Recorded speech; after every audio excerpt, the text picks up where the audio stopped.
우리가 올 한 해 예레미야를 엄청 오랫동안 이렇게 했는데 또 마지막 설교가 예레미야 애가입니다. 예, 애가. 우선은 좀 마음에 이렇게 본문을 잡으면서 죄송한 마음이 들었었는데, 왜 예레미야 애가를 정하게 되었느냐 하면, 요즘 시대가 예레미야 애가 시대와 다르지 않은 듯 하다는 생각을 하게 됩니다. 예, 그래서, 세상이 너무 빨리 변화하는데, 들려오는 소문들, 또 여러 가지 이야기들을 들으면, 희망적인 것보다는 두려운 이야기, 겁나는 이야기, 이런 것들이 훨씬 많지요. 그 시대적 상황이 예레미야 애가 이 시기대와 굉장히 비슷한 것 같습니다. 옛날에 역사책을 보면요, 이 중세 시대를 넘어오고 근세로 넘어오고 이러면서요, 굉장히 큰 사건들이 있거든요. 그 중에 제일 큰 사건은 전쟁입니다. 예, 전쟁이 거의 끊어진 적이 없지만 그래도 제일 큰 전쟁은 세계 1차 대전, 2차 대전 하는 전 세계가 전쟁에 빠지는. 예, 근데 이 전쟁보다 더 살벌한 일이 하나 있었거든요. 그게 뭐냐면 흑사병입니다. 예, 흑사병. 종교개혁 시대에 있었던 그 흑사병.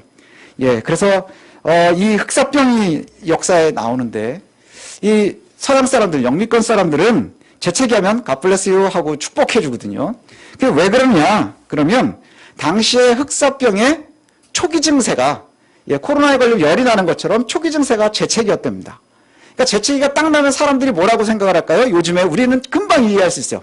애가 열나네? 그럼 코로나인가? 이러는 것처럼 재채기를 하면 흑사병인가? 이렇게 생각을 하는 거예요. 그러면 흑사병은 대부분 죽습니다. 죽어야 끝나요. 그러니까 사람들이 생각을 할 때, 흑사병에 걸렸나 보다. 이러는 거예요. 그래서 그레고리 1세 교황이요, 그렇게 재채기를 하는 사람들을 볼 때마다 복을 빌었답니다. God bless you. 왜요? 이제 죽을 테니까. 예, God bless you. 그러면서 이것이 그냥 관습이 된 거예요. 관습이 돼서 이게 700년 이상이 내려왔습니다. 그래서 영미권 사람들은 God bless you, God bless you 이러거든요. 그래서 제가 미국에 있을 때 어떤 아이가 재채기를 했는데, 예, 한국에서 온 지 얼마 안 된 아이들하고 가정들만 있으니까 아무도 복을 빌어주지 않은 거예요. 근데 갑자기 애가 막 우왕좌왕하다가 God bless me 그래서 예, 그러는 일들도 있습니다. 참 현실감이 없죠, 이 이야기가. 왜 그러느냐? 우리한테는 사실 거리감이 너무 많은 거예요. 700년 전, 약 700년, 800년 전의 이야기거든요. 그런데 이 현실감 없었던 이런 사건이 실제로 우리의 삶에 2년에서 3년 동안을, 그렇죠, 횟수로 3년을 우리와 함께 했습니다. 코로나19죠. 예, 제가 통계를 좀 찾아봤어요. 그랬더니 제가 어저께 설교 준비 마무리를 하면서 그때까지 우리나라에서만 2,890만 명이 확진이 됐습니다. 2,890만 명. 그 다음에 사망한 인원만 32,027명입니다. 어마어마하죠. 3만 명이 넘게 사망을 했어요. 코로나 때문에. 그 다음 전 세계적으로 보면 그게 또 통계가 잡히더라고요. 전 세계에 확인된 사망자만, 그렇게 얘기가 나오는 이유는 뭐냐? 아프리카 원주민들 죽었을 때 몰라요. 그 다음에 아마존에 있는 원주민들도 잘 몰라요. 중국도 몇 명이 죽었는지 잘 몰라요. 러시아도 잘 모르겠고 북한도 잘 모릅니다. 그런 나라들이 부지기수입니다. 그런데 확인된 사상자 수만, 숫자가 너무 많아서 제가 한글로 썼거든요. 669만 4,486명이래요. 669만 명 이상이 죽었어요. 669만 명이니까 670만 명 정도가, 확인된 사망자가 그렇습니다. 그리고 현재도 우리는 뭐 이제 좀 가벼워진 것 같지만 현재도 하루에 전 세계적으로 통계에 잡히는 인원만 평균 700에서 800명이 죽습니다. 어마어마한 사건이 지금 우리 주변에 있는 거예요. 코로나가 이제 좀 우리는 잔잔해진 것 같지만 여전히 우리를 위협합니다. 그리고 2년 반이 넘도록 우리를 그렇게 위협을 한 것에 결과물들이 나오기 시작을 하는데 여러 가지 결과물들이 나오기 시작을 합니다. 예, 가장 특징 중에 하나는 뭔 줄 아십니까? 우리 자녀들이 학교에서 같이 공부했었던 애들 얼굴을 몰라요. 얼굴을 모르고요. 그 다음에 아이들은 자기 얼굴을 보여주는 것을 갖다가 치욕스러워하는 애들이 있답니다. 2년 동안 얼굴을 가리고 살았기 때문에 이걸 벗는 게 옷 벗는 거와 되게 비슷한 느낌이 든대요. 그래서 실제로 대학에 가면 아이들과 같이 이렇게 얘기를 하다가 밥을 먹으려면 마스크를 벗어야 되잖아요. 그게 창피해서 밥을 안 먹는 아이들이 생겨나기 시작을 했대요. 희한한 세상이지요. 거기에 경제적으로도 큰 문제가 있습니다. 이제 인플레이션 이야기가 나오기 시작을 하고 스태그플레이션 얘기가 나옵니다. 스태그플레이션은 예, 경제는 성장하지 않는데 물가만 오르고 막 이런. 예. 아마 우리 어머니들은 장을 보면 금방 아실 거예요. 물가가 얼마나 비싸졌는지. 그래서 대출 받으신 분들은 은행 이자 때문에 몸살을 하고요. 요즘에 뉴스 이렇게 보면 기업마다 이제 희망퇴직 이야기가 나오기 시작을 하고요. 인원 감축 이야기가 나오기 시작을 하고요. 이제 가장 이제 나올 가능성이 많은 이야기들은 기업의 파산 이야기가 나오기 시작할 거랍니다. 그래서 젊은이들은 요즘에는 예, 자기 자신에게 열심히 투자를 하기 시작을 했대요. 다시. 왜냐? 그럼 내가 열심히 이 회사에 충성을 하면 회사가 나를 책임지겠지? 그래서 회사를 못 믿는데요. 그렇게 하고 열심히 했는데 회사를 못 믿는데 왜요? 회사가 없어질 수도 있으니까. 이런 시대를 우리가 살아갑니다. 아마 제가 잘 모르긴 해도 2023년도에도 아마 그리 쉽고 만만하지는 않을 것 같아요. 예, 쉽고 만만하지는 않을 것 같습니다. 이 말씀을 드리기가 어려운 것은 참 어려운 것은 이미 충분히 힘들기 때문이에요. 이미 충분히 힘들기 때문에 우리가 이미 예, 뭐 저와 여러분이 동일하니까 이미 충분히 어렵고 힘듭니다.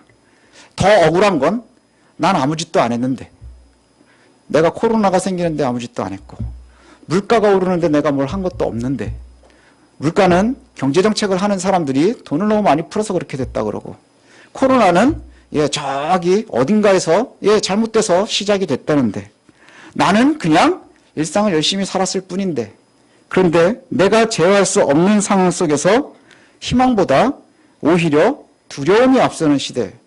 그래서 정말로 어렵기도 하지만 억울하기도 한. 자, 이럴 때 우리는 어떤 답을 찾아야 할까 고민해 봤습니다. 우리는 어떻게 사는 것이 좋을까? 우리는 어떻게 이 일들을 해결하면서 또 한 해를 살아가야 될까? 우리는 어떻게 이 아이들과 우리 아이들과 또 살아가야 할까? 우리가 성경에서 답을 구해야 할 텐데 그래서 오늘 찾아보다가 예레미야 애가를 선택을 하게 됐습니다. 예레미야 애가를 간단하게 제가 소개를 좀 해드리면 예레미야 애가는 예레미야가 쓴 것으로 전해지고 있고요. 예레미야서 바로 뒤에 붙은 이유는 예루살렘이 멸망한 직후에 쓴 한탄시입니다. 예, 그렇게 알려져 있습니다. 그래서 히브리어 성경의 제목은 우리가 가지고 있는 성경의 제목과 좀 다르거든요. 히브리어의 책 제목은 첫 번째 단어입니다. 첫 번째 단어가 히브리어에 저 히브리로 쓰여져 있는 말은 첫 번째 단어가 책의 제목과 같아요. 예, 그래서 창세기는 태초에가 제목입니다. 예, 베르시트 이렇게 돼 있거든요. 그런데 예레미야 애가는 뭐라고 되어 있느냐 하면 예레미야 애가의 원 제목은 에카입니다. 에카. 이게 우리말로 번역을 하면 이거예요. 왜 그럴까요? 슬프다. 여기에 아입니다. 슬프다. 그러면서 뒤에 후대 랍비들이 이제 제목을 정하고 이러면서 애가다, 슬픈 노래다. 이래서 애가라고 전해져 있는데 이게 히브리어에 처음에 쓰여질 때의 제목은 그냥 탄식 소리예요. 이겁니다. 왜 그럴까요? 화려했던 예루살렘이 멸망했습니다. 그리고 가장 비참하고 초라한 상태가 되었습니다. 그래서 1장은 슬프다 이렇게 시작을 하고요. 2장도 슬프다 이렇게 돼 있어요. 우리 성경에는 슬프다 이렇게 번역이 되는데 거기에 하는 탄식이 들어갑니다. 1장도 이렇게 시작을 하고요. 2장도 비참하게 시작을 합니다. 그 슬프다.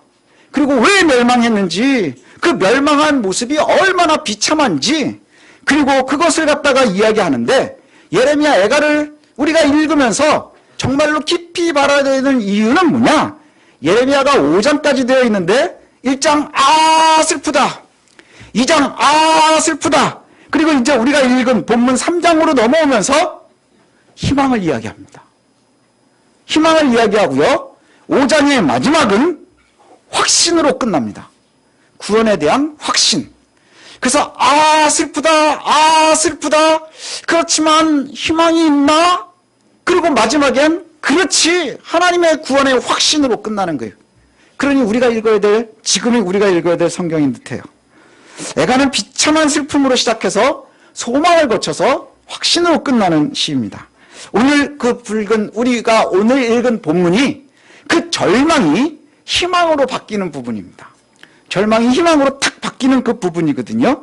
그래서 19절에 보면 11절에 19절에 보면 내 고초와 재난 곧 쑥과 담즙을 기억하소서 이 얘기를 시작을 해요. 뭐죠? 고초, 엄청나게 고난을 당한 거예요. 그리고 재난, 재난이 뭐죠? 불나고 막 이러는 거죠. 그리고 쑥과 담즙, 이것은 뭘 얘기하냐? 고통을 이야기할 때 은유로 가장 많이 사용하는 거예요. 고통을 이야기할 때. 그러니 지금 현재의 상태가 어떤가요? 내가 죽을 것 같고 죽었고 죽은 듯하고 못 살겠습니다. 이 상황이에요. 그 상황을 갖다가 기억하십시오 하면서 소리를 치는 거예요. 어디에 가까울까요? 아, 슬프다에 가까운 거예요. 아, 슬프다. 하나님 지금 내가 얼마나 고난 가운데 재난 가운데 힘들게 살고 있는지 잊지 마십시오 이 얘기예요. 잊지 마십시오. 지금 내가 처한 상황 때문에 너무너무 힘듭니다.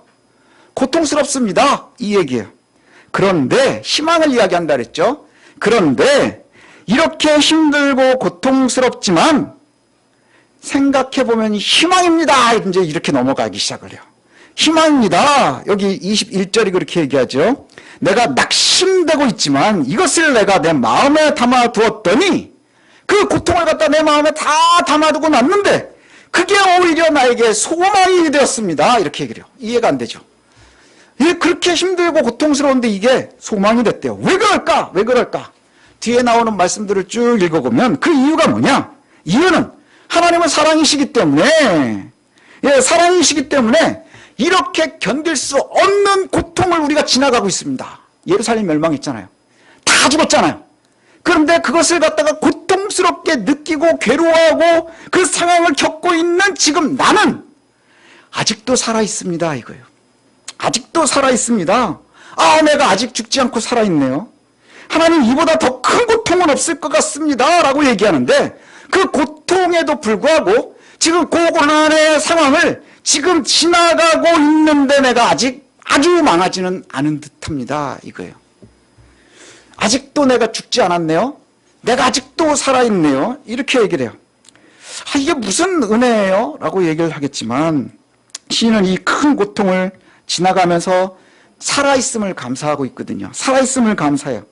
그리고 아침에 눈을 뜨니 또 새로운 하루가 시작되는 것, 이게 하나님의 은혜군요 라고 고백을 하기 시작하는 거예요. 왜 그럴까요? 내 주변에, 내 옆에 죽음이 널려 있거든요. 널려 있어요. 다 죽어나가고 있어요. 너무너무 그것을 보면서 고통스러운 거예요. 너무너무 고통스럽고 두려워요. 그걸 느끼고 있는 내가 아직은 죽지 않았네요. 내가 아직은 멸망하지 않았네요. 그리고 또 하루를 시작합니다.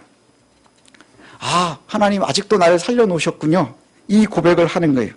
그리고 24절을 가보니까 이렇게 얘기를 합니다. 내 심령에 이르기를, 내가 스스로 내 마음속에 이르기를 여호와는 나의 기업이시니 그러므로 내가 그를 바라리라 하도다. 이렇게 얘기를 해요. 한번 우리 같이 읽어볼까요? 24절 한번 읽겠습니다. 시작. 내 심령에 이르기를 여호와는 나의 기업이시니 그러므로 내가 그를 바라리라 하도다. 이 내용은 무슨 내용이냐면 내가 스스로 지금 고백을 하는 거예요. 예레미야 애가의 저자, 그러니까 예레미야겠죠. 내가 지금 스스로 고백을 하는데 여호와께서 내가 받을 유산입니다. 이렇게 고백하는 거예요. 여호와께서 내가 받을 유산입니다. 그래서 내가 희망이 있는 겁니다. 이렇게 얘기를 하는 거예요. 세상에서 다 뺏어갈 수 있는 게 뭔가요? 목숨도 뺏어가고 재산도 뺏어가고 기분도 뺏어가고 다 뺏어가지만 내 목숨은 뺏어가지 못하고 있다는 거예요. 왜요? 내 유산이 하나님이기 때문에, 내가 받을 것이 하나님이기 때문에. 그래서 여러분 정말 우리가요 하나님의 선택을 받고 구원받은 백성들이잖아요. 그래서 우리가 특별하게 살아가잖아요. 그래서 어떤 목사님들이 이런 표현을 많이 하거든요. 영적 이스라엘이다. 하나님께서 선택한, 하나님이 선택을 할 때는 못났기 때문에 선택을 했고 작기 때문에 선택했고 연약했기 때문에 선택을 했어요. 그렇게 해서 세상을 쥐어잡을, 세상을 갖다 이끌어갈 민족으로 삼으셨다. 이렇게 얘기를 했거든요. 우리가 영적 이스라엘이라는 거예요. 우리가 내놓을 게 하나도 없어요. 주변에 보면 힘이 세 보이는 사람들도 있고 많이 가진 사람들도 있는 것 같고 많이 배운 사람들도 있는 것 같은데 우리는 지금 이 시인의 모습과 저자의 모습과 다르지 않아요. 죽을 것 같습니다. 힘들 것 같습니다. 두렵습니다. 무섭습니다. 주변을 보니 아무것도 남아있지 않고 눈만 돌리면 죽음들이 널려 있습니다. 그런데 아이고 하나님 감사합니다. 나는 아직 살아있군요. 내가 아직 견디고 있군요. 내가 아직 고난에 노출되어 있기는 하지만 내가 아직도 하나님을 애타게 찾고 있고 원망도 하고 절망도 하고 절기도 하지만 그럼에도 불구하고 그렇게 어려운데 하나님 내가 아직 무너지진 않았네요. 하나님 그렇게 힘들었는데 내가 아직 포기하지는 않았네요. 이것을 감사하고 있는 거예요. 이게 희망의 시작입니다. 이렇게 슬프다 슬프다가 희망으로 바뀌고 확신으로 바뀌는 것, 이것이 바로 애가입니다. 희망의 위로를 더하거든요. 25절을 보니까 기다리는 자들에게나 구하는 영혼에게 여호와는 선하시도다 이렇게 고백을 해요. 어떤 사람들에게요? 기다리는 사람들에게나 구하는 사람들에게 여호와는 선하시답니다. 하나님께서는 하나님께 희망을 두고 하나님께 도움을 청하는 사람들에게 선하게 반응하신다는 거예요. 여러분 아직 살아있어요. 아직 내가 고난 가운데 포기하지 않았어요. 내가 하나님 손을 놓지 않고 있습니다. 그럴 때마다 하나님께서는 그렇게 도움을 구하고 청하는 자들에게 뭐 한다고요? 선하게 반응하신다는 거예요. 선하게 반응하신대요. 하나님을 믿는 사람들의 특징이 하나님이 나의 희망입니다 라고 고백하는 거예요. 사실 우리 믿는 사람들도 특징이 있습니다. 뭐냐? 조금이라도 살구멍이 보이면 사실 잘 기도를 안 해요. 그죠? 언제 절실하게 매달리나요? 답이 없을 때. 그러니까 보기가 1, 2, 3, 4 뭐가 답일까요? 그럼 답이 없는데 답을 찾게 해주세요. 답을 보여주세요. 이러고 기도하는 게 우리의 모습 같아요. 하나님 나를 좀 도와주십시오. 그러는 사람들한테 하나님이 선하게 반응하신답니다. 예. 누구에게 반응하는 걸까요? 지금 우리가 하나님의 도움을 구하고 하나님의 은혜를 구하면 하나님이 선하게 우리에게 반응하실 거래요. 하나님을 신뢰하고 기대하면서 기도하는 이들에게 응답하실 줄로 믿습니다. 하나님께서 응답하신다는 것이죠. 그리고 기도하는 사람들은 이제 뭐 해야 되느냐? 26절에 보니까 원망하지 말고 요란 떨지 말고 잠잠히 하나님의 구원하심을 기다리는 것이 좋겠다 이렇게 얘기를 해요. 우리가 기도하고 나면 늘 고민을 합니다. 왜 그럴까요? 왜 나는 안 들어주시지? 근데 우리가 기도하고 또 하나님께서 나에게 선하게 해주신다 그랬으면 이제 우리가 해야 되는 게 뭐예요? 믿고 원망하지 말고 요란도 떨지 말고 기다리래요. 왜요? 선하게 반응하실 거니까 믿으라는 얘기예요. 믿으라는 얘기예요. 그리고 한 가지를 더 얘기합니다. 29절에 가니까 그의 입을 땅에 티끌에 댈지어다 이렇게 얘기를 해요. 입을 땅에 티끌에다 대래요. 성경에 나오는 티끌이라는 말은요, 먼지를 얘기해요. 먼지. 흙으로 만드셨을 때도 이 먼지라는 단어를 써요. 아무것도 아닌 존재, 가장 천한 존재, 그게 땅에 깔려 있는 거거든요. 거기에 입술을 댄다는 건 뭘까요? 철저한 항복이에요. 전쟁을 하면 진 왕이 이긴 왕 앞에 엎드리죠. 어디까지 엎드리나요? 이마를 땅에다 대는 거예요. 그 표현과 같아요. 내가 땅에 티끌에다가 입술을 댑니다. 혹시 소망이 있을지로다. 하나님께서 은혜를 주실 거니까요. 항복과 철저한 복종을 뜻하는 것이 엎드려서 머리를 대고 절하는 거예요. 그러면 하나님 앞에 철저하게 엎드리라는 얘기예요. 자, 그럼 이제 우리가 해야 되는 일이 뭔가요? 지금 우리 주변에는 시체들이 널려 있어요. 무너진 성벽만 있어요. 절망 가운데 있어요. 더 이상 나빠질 게 없어요. 그런데도 지금 내가 살아있는 나를 보는 거예요. 아직도 포기하지 않은 나를 보는 거예요. 그리고 이제 우리가 해야 될 일은 뭐예요? 선하게 반응할 하나님을 보면서 기대하는 거예요. 기도하는 거예요. 그러면 소원하는 자들에게 선하게 응답하신대요. 선하게 응답하시는 사람들은 믿고 기도해야 되겠죠. 하나님의 반응을 기다리는 거예요. 언제까지요? 잠잠하게, 요란 떨지 말고 잠잠하게 기다리래요. 그러면서 뭐 해야 되는 거예요? 하나님 앞에 철저히 엎드리는 거예요. 하나님께서 우리를 버리신 것이 아니기 때문입니다. 하나님 우리를 버리신 적이 없거든요. 하나님께 철저한 복종을 표한다는 것은 그분이 하나님입니다 라고 우리가 고백하는 거예요. 가장 높은 이들에게 우리가 땅에 엎드리죠. 그렇지 않나요? 땅에 딱 쳐박는 거는, 땅에 머리를 쳐박는 건 내가 그분 앞에 절대로 나는 그냥 바닥이라는 걸 표현하는 거예요. 그 일은 사람들끼리는 잘 하지 않습니다. 하나님께 철저한 복종을 표하는 것은 그분이 참 하나님이고, 그분이 우주와 내 삶을 주관하시고 내 생명의 근원이시고 나의 생사 화복을 주장하시는 분이라는 것, 그것을 믿는다는 표현이에요. 그것을 신뢰한다는 표현이에요. 그 믿음의 표현이에요. 그래서 우리는 신약까지도 알고 있으니 우리를 얼마나 사랑하셨는지, 독생자 예수 그리스도를 십자가에 달려 죽게 하시기까지 우리를 사랑하신 그 하나님이 우주를 주관하시고 우리의 생사화복을 주장하시고 우리의 삶을 주장하시니 너희가 이제는 믿고 기도하고 하나님께 바래라. 그러면 하나님이, 그 하나님이 우리를 선하게 반응하실 것이고, 그때 우리는 믿는 마음으로 뭐 해야 돼요? 요란도 떨지 말고 소란 떨지 말고 조용히 잠잠히 엎드려서 기다리는 거예요. 철저하게 하나님을 기다리는 거예요. 사람들은 이런 얘기를 많이 합니다. 나 예수 믿는데 왜 이렇게 어려운가요? 왜 나한테는 고통이 끊어지질 않나요? 사실은 이런 고민은 목사도 합니다. 난 목사인데 왜 이렇게 힘들죠? 나는 말씀 전하고 설교하는 게 직업인데도 이렇게 힘들죠? 그러니 듣는 여러분은 얼마나 힘들겠어요? 그렇죠? 사람들이 왜 난 예수를 믿는데 이렇게 어려운 일이 많이 생길까요? 왜 고통이 끊어지지 않을까요? 그래서 사람들이 의심을 하고 떠납니다. 그때가 결국은 희망을 놓는 시기인 거예요. 그렇죠? 표현이 그렇잖아요. 슬프다, 슬프다 하는 중에 희망이, 그리고 확신이 되어야 하는데 우리는 거기에서 희망을 놓치는 거예요. 이 희망을 어떻게 지키는 건가요? 믿음으로 가능합니다. 떠나지 않는 사람이 믿음인 거예요. 지키는 거예요. 내가 신앙 가운데서 버티는 거예요. 사람들은, 우리는 겉모습밖에 보지 못하잖아요.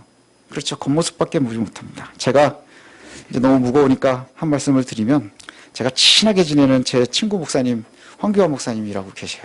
성경 통독하는 목사님. 그 목사님이 한테 제가 그런 얘기를 했습니다. 하나님은 중심을 보지만 사람을 외모를 보니까 목사도 외모를 챙겨야 되는 거야. 그랬더니 그 친구가 그 다음부터 굉장히 외모에 관심을 많이 가져요. 그래가지고 머리 스타일도 막 하고 막 이럽니다. 그런데 중요한 것은 뭐냐? 우리는 정말로 외모밖에 못 봐요. 목사도 외모밖에 못 봅니다. 여러분 중심을 저는 보질 못해요. 하나님만 보세요. 우리는 그저 뭐만 볼까요? 겉으로 드러나는 신앙만 보는 거예요. 그렇죠? 겉으로 드러나는 것밖에 보지 못해요. 그런데 하나님은 뭘 보시나요? 중심을 보시는 거예요. 중심을 보세요. 중심. 하나님 앞에 매여 있는 우리들의 모습. 그래서 소망을 가질 것은 때에 따라 우리는 어려움 때문에 우리의 육신이 내가 조종하지 못할 수도 있어요. 내 스케줄을 조종하지 못하기도 하고 때로는 내 상황을 조종하지도 못하지만, 그러나 우리가 믿음으로 가능한 것은 뭐냐? 하나님 앞에 엎드릴 수 있는 것이죠. 하나님께 기대할 수 있는 거죠. 그리고 그분이 내 삶을 주관해 주시기를 잠잠히 기다리는 거예요. 뭘로요? 겉모습이 아니라 믿음으로, 진심으로. 그러면 선히 일하실 것이다. 이렇게 말씀합니다. 주께서 인생으로 고생하게 하시며 근심하게 하시는 것은 본심이 아니다. 이렇게 말씀하거든요. 사람들은 다 고난을 당해요. 왜 예수 믿는데 고난을 당하나요? 하는 사람들은요, 부처님 열심히 믿는 사람도 고난을 당합니다. 그럼 부처님도 버리고 예수님도 버리고 다 버렸어요. 그러면 무교도 역시 마찬가지입니다. 사람은 다 고난 가운데 있어요. 그런데 우리가 이것을 기억했으면 좋겠어요. 주께서 인생에게 고난을 당하게 하고 근심하게 하는 것은 본심이 아니다. 이 얘기는 뭐냐면, 하나님께서 그의 백성들에게 고통스럽게, 그 다음에 괴롭게 하고 근심하게 하는 것을 즐기시는 분이 아니라는 거예요. 즐기시는 분이 아니라는 거예요. 그러니 우리에게 희망이 있는 것이죠. 마치 악의를 가지지 않는 부모의 심정인 거죠. 애들이 어렸을수록 보면 우리 엄마 아빠가 나를 왜 이렇게 괴롭힐까라고 생각을 자주 합니다. 왜냐하면 내가 좋아하는 걸 우리 엄마는 싫어하거든요. 그죠? 내가 싫어하는 걸 할 때 엄마는 행복해합니다. 그 되게 안 맞는 거예요. 우리 엄마하고 나하고는. 그렇죠. 그건 아들이고 딸이고 다 똑같습니다. 시대를 떠나서 다 똑같습니다. 애들한테 한번 물어볼까요? 예. 우리 엄마가 언제 좋아해? 그러면 내가 싫어하는 걸 내가 억지로 하고 있을 때 제일 좋아하거든요. 근데 이것이 진심은 아니라는 거예요. 괴롭히는 게. 괴롭히는 게 진심은 아니다. 고통스럽게 하는 게 진심이 아니다. 이렇게 얘기를 해요. 이제 우리가 2023년을 맞이합니다. 저 여러분들이 소망을 가졌으면 좋겠습니다. 희망을 가졌으면 좋겠습니다. 우리는 이 땅에 사는 동안에 어쩔 수 없습니다. 우리가 이 땅에 사는 동안에 육신 안에 있고 죄의 속성에서 철저하게 벗어나지 못한 우리들은 여전히 고통, 염려, 두려움을 안고 삽니다. 안고 살아가요.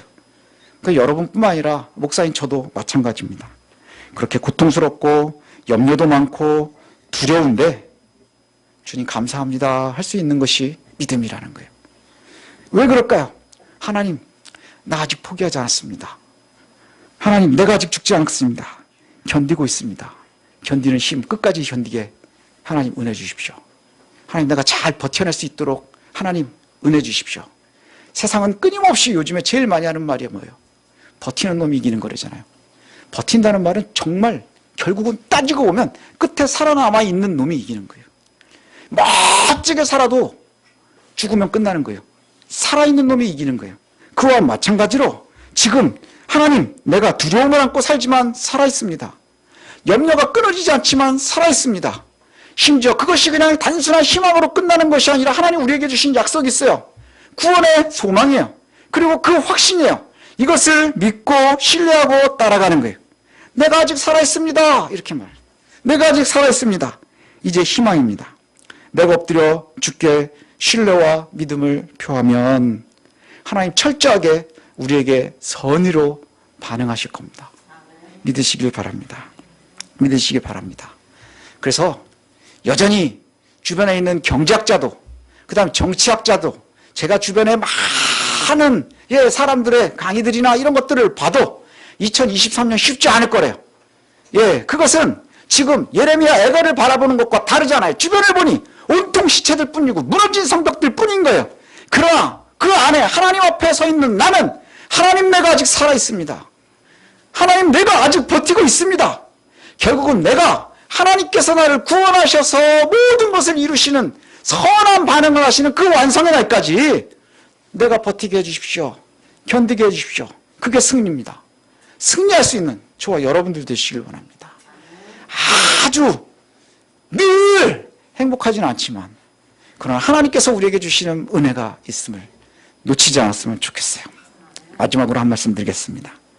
우리가 아이들을 기를 때 그렇습니다. 여기 저희 어머니도 계시지만 저희 딸도 있습니다.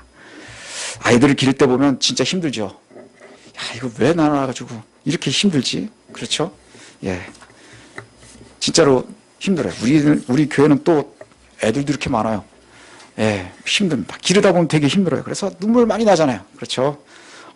뭐 먹이면 울고 겨우겨우 키워놓으면 좀 괜찮은가? 그러면 또 입시해야 되고 그렇죠? 그래서 얘네들이 그냥 고난인가요? 그런 애들 못 길러요. 제가 저희 아내하고도 맨날 얘기하는데 그렇게 힘들기만 하면 애들 못 길러요. 근데 애들이요, 내가 힘들어 죽을 것 같을 때 한 번 보상을 합니다. 그렇게 일주일 동안 울다가 빵끝 한 번 웃어줘요? 그럼 그 힘으로 또 버티고 한 일주일 가는 거예요. 여러분 그렇게 키우셨어요, 애들을. 그렇죠? 그렇게 말을 안 듣다가 한 번 좋은 거 하나 갖고 와요. 그러면 그걸로 은혜가 되는 거예요. 그걸로 버티듯이. 저 여러분들도 그런 것 같아요. 하나님, 이 땅에 사는 것은 늘 고난을 안고 살아요. 이 땅에 사는 것은 염려가 끊어지질 않아요.